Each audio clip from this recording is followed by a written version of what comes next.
Le trésor découverte à présent. Alors toute cette semaine, vous le savez, on vous propose une incroyable aventure. Des passionnés qui nous accompagnent sur les traces des pionniers de l'aérospatiale et d'un certain Antoine de Saint-Exupéry.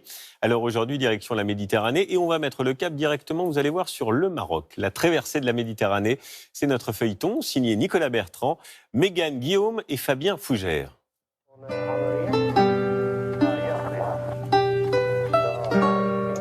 Ils vont longer les côtes espagnoles sur plus de 1000 km. Entre paysages de montagne et villes balnéaires, les pieds dans l'eau. Partis de Toulouse il y a 2 jours, les avions du rallye prennent aujourd'hui la direction de Casablanca au Maroc. Maxime, le plus jeune pilote, surveille la carte. Prochain cap, ce sera Unité. Un peu stressé, car c'est la première fois qu'il vole au-dessus de la Méditerranée. Parce qu'on a très peu de repères, ce sont des conditions de vol auxquelles je ne suis pas du tout habitué. L'excitation est mêlée à beaucoup de concentration quand même. Maxime est encore en formation à l'école de l'air. En tout cas, on voit le phare au loin. Tout comme Matisse à l'arrière. Les jeunes militaires n'ont qu'une petite centaine d'heures de vol à leur actif et chacun a son rôle à bord. Je m'occupe plus de la partie navigation. Donc là, on vient de passer Murcia avec son phare et c'est notre point pour tourner, changer de cap et continuer le long de la côte.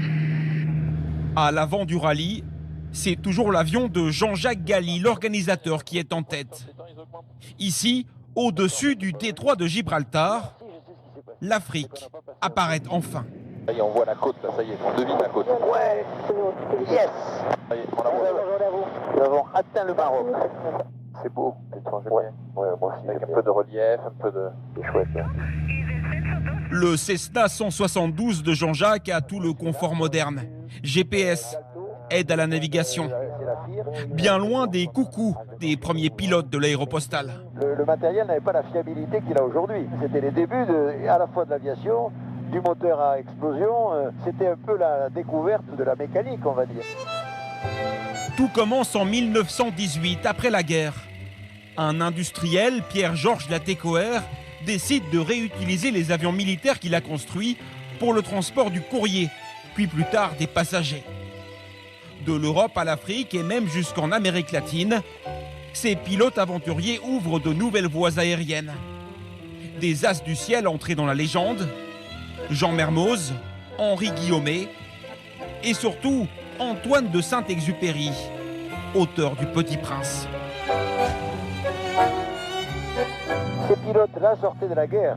Le prix de la vie n'était pas le même que celui qu'on peut donner aujourd'hui. Que ces gens-là ont pris des risques énormes pour faire progresser l'aviation, pour qu'aujourd'hui on puisse voyager en sécurité. Oui, allez-y. Un siècle plus tard, le voyage du jour se déroule heureusement sans accroc. Voilà, Casablanca.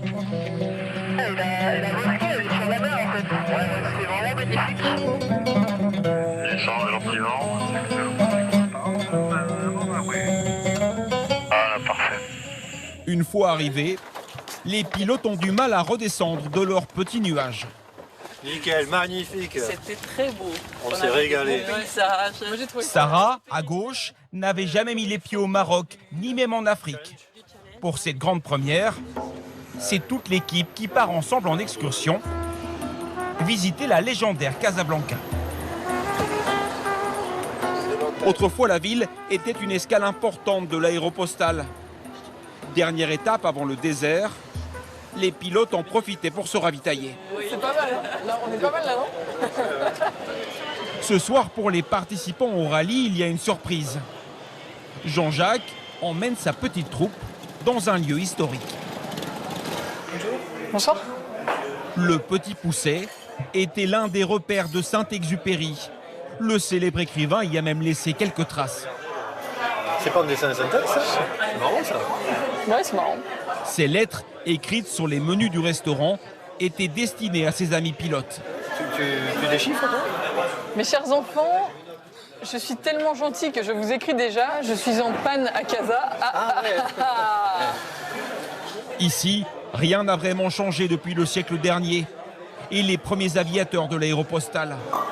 L'ambiance est chaleureuse et le couscous, bien sûr, toujours en menu. Merci. Ah ben on est au Maroc quand même. Hein. Notre raison d'être, c'est de faire connaître tout ça aux gens qui nous accompagnent et de perpétuer la mémoire. Et le Maroc n'a pas fini de les envoûter.